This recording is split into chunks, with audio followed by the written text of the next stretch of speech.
Welcome to the Garden Angelus, where we talk about flowers, veggies, and all the best dirt. I'm Dee Nash from Guthrie, Oklahoma. And I'm Carol Michael from Indianapolis, Indiana. Hey, Dee. Hey, Carol, how's it going today? It is going quite well. The sun is kind of coming out. Well, the sun is shining here, but guess what's supposed to happen tonight in Oklahoma again? Rain! Rain! Oh, yay. That'll just make things so nice. It's rained. When I was in Denver for the Garden Bloggers Fling, it rained every day while I was gone, which is good because then nobody had to water my plants. That is good. So I have a quote for us today that fits in with our flower of the day. I want to hear your quote. Fame is the scentless sunflower with gaudy crown of gold, but friendship is the breathing rose with sweets in every fold. That's by Oliver Wendell Holmes. That is lovely and true. So which flower are we going to talk about? There are two flowers in that quote. We've already talked about roses several weeks ago, so I'm going to say it's summertime, and we're going to talk about sunflowers. Have you ever seen a field of sunflowers? I have not, which makes me sad. I've seen pictures of them, and I know they're out there, but I have not seen a field of sunflowers. And I've just seen them once, and it is a magnificent thing to behold because all the sunflowers are faced in the same direction, towards the sun. Towards the sun. I bet that is one of the most beautiful things you've ever seen. And full of bees. Oh, and that makes us happy too. Do you think that they grow those fields of sunflowers for oil? I don't know what they're growing them for. I think they're growing them for the seed, and they may be grinding it down for sunflower oil. I'd suggest it's oil. Well, let's just say that we like them because they just grow them and they grow them for the bees. I think there's nothing happier than a big old sunflower. I'm going to agree with you there. A sunflower is a happy flower. It is. So have you ever planted a sunflower house? I haven't, but I read Sunflower Houses by Sharon Lovejoy, and that's just one of many, many, many wonderful stories she has in that book, and it makes me want to grow one. I think my sister might be growing one. I'll have to check in with her. So when I was a young gardener, I bought Sunflower Houses, and I read it, and it has lots of great stories in it, and I did build a sunflower house for my children. And lots of people have. And Sharon's a good friend of mine. Hi, Sharon, if you ever listen to this. I got one of the great thrills of my life was getting to meet Sharon later as a writer. And I just love her to death. And she gets so many people send her beautiful pictures of sunflower houses from all over the world. And what a great legacy. That is a great legacy. And I like I said, I think my older sister might be growing a sunflower house, because she's got some little grandkids. It might be the perfect age for them. It would be. I grew up for my kids, and my older daughter Megan still remembers the sunflower house and still talks about it. So it was a great thing. Did you know that Sharon now also still writes books, novels now for children, which is really cool too. I knew that. We'll have to link to some of her books because they're very well done. She's a great artist as well. The illustrations are just beautiful. And if you like gardening, or you like kids, or you like flowers, or you want to learn history, all of the above, Sharon Lovejoy would be a great author to get to know. Yeah, because it's about whimsy too. So let's talk about something sad for a minute. I'm going to have a wine. Go ahead.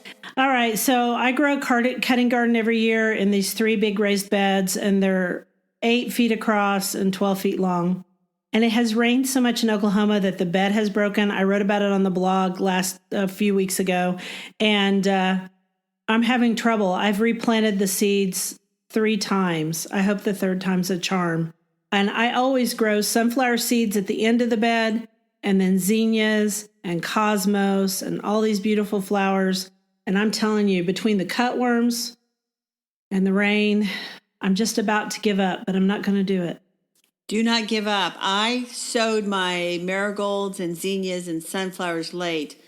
They are coming up, but so are the weeds. So I got to get out there when the soil's dry, and I've got to get those weeds, whack those back, and make sure that those flower seedlings have a chance. Yeah, and sunflowers are such a great plant because they make us happy. And we need some happiness They do. because the weeds are getting on our nerves. So let's talk about how, I'm going to quit whining now. Let's talk about how sunflowers come in different sizes and flower types from many different colors in the red to yellow palette. And then there are double and single sunflowers and bicolored sunflowers. Basically, there's a sunflower for everyone. There is. And I've got a trial plant, I'm talking about short sunflowers, called Suncredible Yellow from Proven Winners. I've got it in a container. There was a marigold, and there's a tomato, and there's a sunflower. And I put them all in a fabric pot. Oh, that's a good idea. A smart pot. That's a really good idea. And so the sunflower on the rainiest day bloomed and greeted me. And I thought, there's my sun for today, that little flower. And I love it. Love it, love it, love it. That's neat. And also in the short category, there are several little ones. One is Teddy Bear, which is a short double. And then also we looked up some other shorter ones. There's Botanical Interests, which is a great seed company out of Denver, out of Colorado. They have several different varieties of mixes, and then they also have single varieties. And one of their dwarf ones is Elves Blend, which I think sounds really cute. That does sound really cute. So, and then they have Sunspot Dwarf, which is more a traditional looking sunflower. Teddy Bear is nice. And there's Teddy Bear, there's Honey Bear. Those doubles, I'm not all cracked up about the doubles, Dee. Got to tell you. Well, the doubles are I think they're really cute in a short sunflower, but here's the thing. The doubles are not good for pollinators because they can't get in there to the nectar very easily. And sunflowers are one of the very best annual flowers for bees. And one way that you can tell is that they produce a whole lot of seed. And if they produce a whole lot of seed, they have to be pollinated, et cetera, et cetera. So if you're trying to grow for bees, you might want to pick a mix like Drop Dead Red, which are all red sunflower seeds and some bicolor sunflower seeds. I've grown that mix several times from Botanical Interests, and it's one of my all-time favorites. Right. And I've grown that mix Autumn Beauty, which has reds and yellows. It has more yellows in it, and it's really pretty too. It is. And we should also say that some sunflowers have been bred, especially for the florist trade, to not have any pollen, which is great if you bring them indoors, but it doesn't help it doesn't help bees. No. And Botanical Interest has Flora Sunny Bouquet, which is the pollinless varieties. And, if you have a cutting garden and you've got tons of other flowers for the bees, I think a few pollenless sunflowers might be okay because pollen can make a big mess inside. It can. And some people wonder what bees use pollen for. Well, it's a high protein source. And honeybees especially use it to feed their young. They don't just feed them honey. They also feed them something called bee bread, which is a pollen. It's a pollen thing that's mixed with their own enzymes, and it's what they feed their babies. If you want some that do have pollen and do have nectar both, you might try this new mix from Botanical Interest that is called Heirloom Beauties. And Heirloom Beauties has Lemon Queen, which is a light yellow with a very dark center. It has Autumn Beauty, and it also has Velvet Queen in it. So they're multiple branching plants, which means you get more than one sunflower per stalk, and that's a pretty cool thing too. And Dee, we talk about how I'm a traditionalist out in the garden. And so I always have to grow just a straight, tall sunflower. Mm-hmm. And I grow either mammoth gray sometimes or a mammoth gray stripe. And sometimes I grow mammoth Russian. Mm-hmm. And I get a plant that's about 10 feet tall and it's got that great big sunflower on top of it. And I love that. And I love watching the bees are flocking to it. And then I love when the birds are hanging off of it in the fall trying to get all the seeds. Right. And if you live someplace like Oklahoma where there's a lot of wind, sometimes when your sunflowers are drying, especially those great big headed ones, they will fall over. So what I do is I cut off the heads and then I prop them up on the fence line so that the birds can get to them. Because I don't care about saving the seeds for myself. Some people do. I just buy new seed each year. And I really enjoy giving that to the birds. I enjoy giving back. Yeah, that's a great idea. The other thing, if you prop it up on the fence, you know who else comes gets the seed? Who? Squirrels? Squirrels. Yeah. Squirrels love sunflower seeds. They do, as evidenced by how they do my bird feeders in the wintertime, but I don't want to talk about squirrels right now. Yuck. I do want to say two more things about sunflowers. Mm-hmm. Number one, they are easy peasy to grow from seed, directly sown in the garden. They are a wonderful plant for kids because the seed is big, so kids don't have any problems picking them up. Plop them in the ground, like an inch deep. Mm-hmm. Next thing you know, sunflowers. Exactly. And don't put them every year at my kids' school, they always had us sow sunflower seeds in a Dixie cup to take home. And the truth is they don't like to be transplanted. So don't do that. I can't tell you how many of those that I would transplant in the garden and they would immediately start to die and wilt. So what I would do is I'd stick a little seed in there next to it, and then magically my kids' sunflower seeds, their sunflowers grew. Other kids did not, because I felt so bad for them. And so your kids had the greenest thumbs in the whole town. They did. I was very proud of Claire one day because we went somewhere, and again, it was the sunflower seed in a cup thing.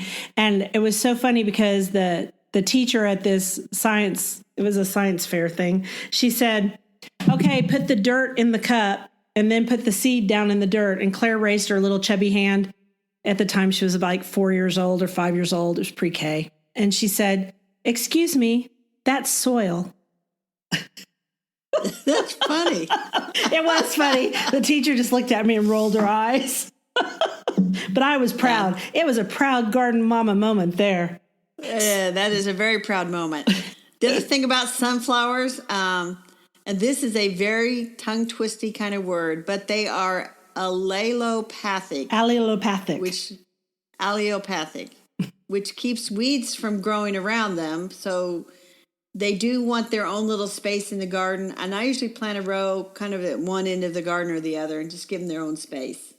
I do too. But, when you grow a sunflower house, you actually put bean seeds in next to them, and it worked. And I've noticed that even though they have allelopathy, it doesn't stop grass from growing around the sunflowers. And I will say one more thing, because I grow them every year. Crows, I love the crows in my garden, but my crows love when I plant sunflower seeds. So when I go and sow sunflower seeds in the garden, I always put 2 seeds per hole so that maybe the crows won't eat every stinking one of them, right? And so usually I can get a row of sunflowers if I do that. And then once they get to a certain size, they're not interested in them anymore. There is a butterfly, and I think it's the silvery checker spot that loves sunflowers. And I'm almost sure that that's the one. And so they will just annihilate your sunflowers very quickly. If you are worried about that, yeah, it's a silvery checker spot. I have a lot of silvery checker spot butterflies in my garden. And I occasionally will brush them off the leaves and either drown them or squish them. No, dear listeners, I'm not killing every butterfly in my garden. You know I love butterflies, but if I don't let the sunflowers get to a certain size, they'll annihilate them. They don't mean to. Oh. Have you ever had trouble with those? I don't have trouble with those butterflies. I've never even heard of them. Oh. You haven't heard of them? No, not here in Oh, well, I also... They don't grow here they're not here in Paradise. They also love to eat Rudbeckia plants, anything in the Rudbeckia group. Huh. And also the other butterfly that just adores sunflowers is the bordered patch. Do you have bordered patches in your garden? You know what? I don't know. I don't remember seeing butterflies all over my sunflowers. Well, you don't see butterflies all over them usually, although you see a few will take nectar from them, especially monarchs. But no, the caterpillars are little, small, kind of hairy-looking caterpillars, and they will also annihilate your sunflowers. You can use BT on them, Bacillus thuringiensis, but be careful if you use it. It's considered part of integrated pest management, and it's a disease for caterpillars. Don't spray it everywhere non-discriminately in the garden, or you won't have any butterflies at all. Or you can just knock them off like I do. I think knocking them off is a good idea. Honestly, Dee, I didn't know that there was something that could kill my sunflowers like that. It's But, in Oklahoma, they're rampant. huh. Well, you have one more quote about sunflowers for us, don't you? I do. If roses tried to be sunflowers, they would lose their beauty. And if sunflowers tried to be roses, they would lose their strength. That's by Matshana. I think his last name is pronounced Hilaweo. And I thought it was just beautiful. And I tried to find out where the book it was from because it was on Goodreads, but I couldn't find the book. But I love what he had to say. That's true. Every flower has its own characteristic. I think sunflowers are beautiful. I do too. I don't think I could have them not in my garden. I think it would make me really sad. It would make you really sad. So let's move on to our vegetable topic, which you almost touched on when you talked about those butterfly caterpillars annihilating your sunflowers. Mm-hmm. So I have a quote. Okay. Wherever humans garden magnificently, there are magnificent heartbreaks. I never see a great garden, even in my mind's eye, which is the best place to see great gardens around here. But I think of the calamities that have visited it, unsuspected by the delighted gardener who supposes it must be nice to garden there. It is not nice to garden anywhere. Everywhere there are startling winds, once in every 5 centuries floods. Now the gardener is the one who has everything ruined so many times that, even as his pain increases with each loss, he comprehends, truly knows, that where there was a garden once, there can be again. By Henry Mitchell, The Writer in the Garden. One of my favorite books. Yes, Henry Mitchell is a great writer, and he is right. There are calamities in the garden. So we're going to talk about vegetable garden calamities. Yeah, because we've already talked about some of these very things in his quote that are going on in my cutting garden, and it's kind of the same thing in the vegetable garden. So what's the biggest calamity you ever had in your vegetable garden? In my personal vegetable garden, my corn was beautiful and upright and just about ready to, for the ears to fill out. And you're going to say, oh, and then the raccoons ate it. And it's like, no, the raccoons did not eat it. Nobody ate it because a giant thunderstorm came up and the wind toppled the entire patch to the ground. Flattened it. And right now I'm sitting here thinking, oh, that's awful, because corn is an extremely intensive crop to grow. It takes a lot of work, and you have to hill it a couple of times. You have to feed it. You have to watch over it like a mother watches over a brand new baby. And to go to sleep one night and wake up the next morning and it's all on the ground, I think I might have stood there and cried. I didn't stand there and cry, but the thing is, and you can't really just prop that corn back up when it's all said and done. If it falls over. No. It's over. It's over. It's over because they're very shallow rooted. So you can't prop them up. It's like cosmos in the cutting garden. You either need to stake them early or just expect at some point, grow them close enough to something that they can lean on it, because they're also very shallow rooted and they'll fall over too. I think it was Henry Mitchell who wrote that the hollyhock's in full bloom, and the hollyhock is a tall, slender plant, like 6 feet tall when it's in full bloom, that must attract thunderstorms to knock it down as soon as it's in its glory. Here comes a thunderstorm, and they're all flat to the ground. I'm sure it seems that way because iris are the same way. They don't get that tall, but it never fails. Iris and peonies, as soon as they bloom, you're going to get a thunderstorm. It's just timing. So what's your calamity, Dee? Okay, so the biggest calamity I ever had in the vegetable garden was the year I decided to grow pinto beans and tomatillos, because it was when Hispanic foods first were able to start getting a lot of the seeds for different Hispanic varieties of plants, like the gray zucchini and all that. Now they're much more common, but this was the first year. So I thought, I'm going to plant those. So I put up bean fencing. I put up the tomatillos. I had it all fenced around the edge of the perimeter to stop the bunny rabbits. I had even put castor bean in all the corners. Don't eat castor bean, it's poisonous. But castor bean is a great deterrent to certain burrowing animals sometimes, and also deters other animals sometimes. So I had done everything I could to make this as good a crop as possible. And right about the time the pinto beans were dry on the vine and ready to eat, I walked outside and something had gotten in there and they stripped every pinto bean off the plants, knocked everything over in that garden, including the tomatillos. And on top of that, they dragged all the bean fencing. I've never seen anything destroyed so well. What was it? I suspect it was raccoons. Probably. I can't curse because otherwise we would have to put an X rating on this podcast. But trust me, listeners, I cursed. Well, yeah, I've had raccoons ravage my corn, and it is a bad thing. Now they seem to know just when everything's ripe. Right. How is that possible? I don't know. But I have another calamity, and it's not mine, but it could easily be mine, and it could easily be yours. So no, it's happened to me before. The other week, I'm driving and to a family reunion, and my older sister's in another car, and we're texting back and forth. I'm not texting because I was driving, but my other sister and her were texting.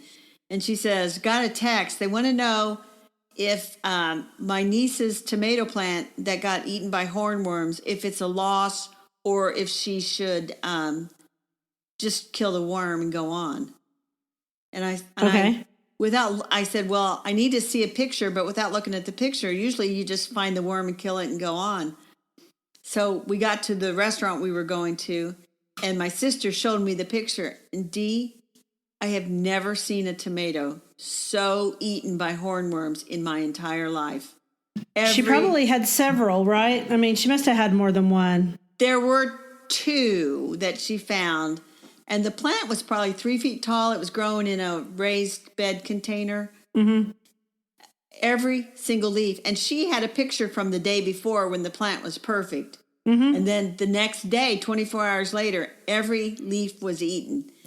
And I said, it is time to go buy a new tomato plant. I didn't think it would survive it. No, I mean, even if it did, it wouldn't produce fruit because it wouldn't have time. So just go buy another plant. So those giant tomato hornworms, a lot of people think that you shouldn't kill them because they become sphinx moths. And we have white line sphinx moths here, and we also have the clear wing ones. And that's not what they become. They become hawk moths. And here's the thing, there are a lot of hawk moths in the world. So if you can do lots of different things. First of all, if you see your tomato plant with no leaves on it, and it's just got leggy stems hanging out, on the edge, and you see frass, which is insect poop, and they make big frass because they're big worms. And so you look where the frass is, and you can usually find the green tomato worm at the top of it. You have a lot of choices. My choice is to cut them in half, usually.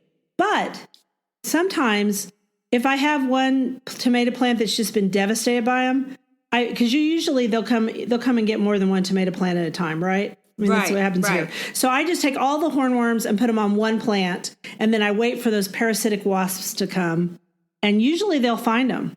And that's kind of a fun experiment to watch. Yeah, I thought it would be fun to watch them slowly die, or I just cut them in half.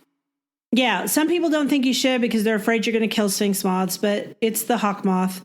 And you can look up the hawk moth online. And the sphinx moths are also hornworms, but a different type. So they usually eat other plants. This particular niece lives in New Orleans, so she has plenty of time to grow another tomato plant. Right, just She's like got here. a very, very long season. And in fact, this summertime, she's probably not going to get as much fruit as she thinks because it's going to be so hot down there. Mm-hmm. She'll get a better production in the fall anyway. Right. So if she's listening, and I don't know that she is, but if she's listening, go get you another plant and it'll be fine. And she'll tell you, she was vigilant. She looked every day, and it happens that fast. Yeah. It only takes one day. They come in and they devastate in a day. And I've been out of town. So the first thing I'm doing after we get off this podcast is to go check for those hornworms and get rid of them. I used to feed them to my chickens. That was especially fun. That would be fun. And so my niece is a new gardener, and she's learning the valuable lesson that there will be calamities in the garden. There will be things that'll just break your heart, but you just go buy another plant. You plant again. You sow those seeds again. If anything, if gardening teaches anything, It teaches perseverance, right? So Exactly. when my cutting garden was having problems, I actually talked about the little engine that could. I think I can, I think I can, I think I can. And so you just go buy more seeds or more plants, or, if you have to give up on one particular plant in a season, that's why you grow a very diverse garden, so that you don't get sad about all of it. And just don't. I guess one of the things we worry about the most as new gardeners is we are kind of perfectionists. I am no longer a perfectionist because of gardening. Me neither. So you cannot be. You can't be. So what about dirt? So we're getting close to patriotic holiday, the 4th of July. Some people might listen to this right after. Some people might listen to it before. But whether you listen to it now or picking up in November, we'd like to recommend that there are a couple of old former presidents' homes that have great gardens that you should visit. Right. And of course, the first one that comes to mind is Thomas Jefferson's garden, Monticello. Right. I call it Mecca for vegetable gardeners. That vegetable garden is gorgeous. Yeah, one of the most beautiful vegetable gardens ever. I have lots of pictures of it from when we were there. Thomas Jefferson introduced a lot of vegetables to the American palate when he was gardening, because he traveled all over the world and he would send back seeds. Now, don't get the idea that Thomas Jefferson was down there with his hands in the dirt all the time, because he wasn't. His employees and, unfortunately, his slaves put together his garden. But now the garden sells lots of seeds that are unusual, especially seeds that he went and found and brought back. So it's also a great place to buy seeds. You can buy them online. Yes, and Thomas Jefferson is got many wonderful quotes about gardening. But one of the things that I always remember is he credits his long life to the fact that he ate so many vegetables. And now we know that's very true. The more vegetables you eat, the longer life you live. And then I would say go visit as long as you're in that area, go visit Mount Vernon, because George Washington's home, although not typically a garden, it was a farm. And there are gardens there, and it's a beautiful home to visit. And it's wonderful to learn about the history. And then there's also James Madison's house, which we saw when we were there the last time, but they had just opened it, and that's Montpelier. And what I remember about it is that it had lots of very, very large, if I remember right, there were rhododendrons and that plant that you can't grow that we've talked about on podcasts before. Camellias. Yeah. Camellias. That's in Virginia. That's got to be at the very northern edge of the hardiness for camellias. You would think so. And then just huge, huge shrubs. And they were just opening the house. And I don't know if they've done more with the gardens since then, but all three of those houses you could visit on one trip. Yeah. And they are well worth the time to go see those. Very educational. Whether you're into gardening or not, you have to be impressed by those estates. Yeah, they're very interesting, and you'll learn a lot of history. And at both Mount Vernon and Monticello, you'll learn some about architecture from the time period and building from the time period, because they wanted their houses to look a certain way, and there's just some things that they did that we no longer do. But it's very interesting. And what's interesting to me is that Monticello, that vegetable garden has really been in continuous cultivation since Thomas Jefferson lived there. Right. So, but it's like 1,000 feet long. Yeah, it's a huge vegetable garden. And they have plenty of room to practice crop rotation. They do, unlike here. The last time I was there, I believe it was 102 degrees. Mm. And I went on the garden tour anyway. And but the interesting thing is you could go, the garden was just hot and there were people working in it, but you could walk along the edge, and then past that is a forest. And as soon as you walked into the woods, the temperature drops about 10 degrees. Which is really amazing. And I've noticed that when we've been on garden tours before, like when we were in North Carolina, it was so hot and humid in September when we visited with GardenCom. And I thought, I'm going to die. And then I would just walk into a forest and I'd think, phew. And that's how I feel anytime I'm in the shade. Right. And, if you're in the city, get out of the city and go see a garden in the summertime. It's what makes, and if you have a local garden, I was thinking just the other day that botanical gardens are a city's great gift to its people. We have several botanic gardens in Oklahoma, and we have one that's downtown, the Myriad Botanical Gardens, and people use it all the time. And just think about that. You get to go, because your city invests in itself, you can go and visit and do lots of things. And I see lots of young families there, and it makes me very happy. So for the holiday weekend, if you can't go to the President's Garden, you ought to go to a garden in general. You'll be much happier. You will. More relaxing. Go smell some flowers. Go look at vegetables. See what grows in your own area if you aren't traveling. That's a great idea, Carol. I'm full of great ideas, and most of them involve gardening. I would say 95% of them involve gardening. We've got a little more time. Should we talk about something else? Yes. I want to give a teaser for a future podcast. Okay, go for it. We're not going to talk about it in depth, but there was one other place that people used to go to all the time in the late 18th century, the early 19th century, when the cities were getting more populated and there were far fewer parks than there are now. People used to go out to the cemeteries. Yeah, cemeteries were the first public gardens. Exactly. And they would set up a picnic on the grave of, great grandpa or whoever, and enjoy being out in the country, so to speak, because they were planted with trees and they were tended to be outside the city. And it was just a nice, pleasant place to go. And so we're going to talk about that in a future podcast because we're saving that one up for closer to Halloween. Ooh, I like it. Spooky things in the garden. Although I don't know that cemeteries are as spooky as we think they are. But that's a great idea. So that's all I've got, Dee. What have you got? Well, I want to give a shout out for the next podcast where we will talk about hydrangeas.